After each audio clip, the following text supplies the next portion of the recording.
चिरंजीव महर्षी भगवान श्री मार्कंडेय महाराज रथोत्सव आणि पद्मशाली ज्ञाती संस्था श्री मार्कंडेय महामुनी प्रतिष्ठापना शतक महोत्सवानिमित्त श्री मार्कंडेय मंदिर येथे सोलापूर शहर काँग्रेसचे अध्यक्ष चेतन भाऊ नरोटे यांनी दर्शन घेतले आणि सर्व पद्मशाली समाज बांधवांना आणि सोलापूर वासियांना शुभेच्छा दिल्या। समाजाचे अध्यक्ष सुरेश फलमारी, पद्मशाली शिक्षण संस्थेचे सरचिटणीस दशरथ गोप, युवक संघटना अध्यक्ष शेखर कटकम, प्रेसिडेंट नागेश बोमड्याल, नरसप्पा इस्पाकायल, संतोष सोमा, काशीनाथ गड्डम, तिरुपती परकीपंडला, महाकाळ यल्दी, उमेश मामड्याल, विवेक कन्ना, गोवर्धन कमटम, राज महेंद्र कमटम, रायमल्लू कमटम, अशोक कलशेट्टी, सुनील पुठ्ठा, राकेश पुंजाल, मनोहर माचरला, संजय गायकवाड, विश्वास गज्जम आदी समाज बांधव उपस्थित होते।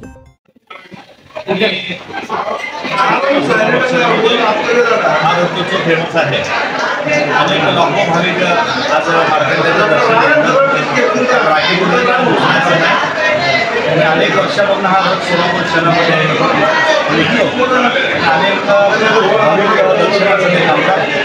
वर्षातून एकदा हा रथ निघतो आणि सर्व भाविकांना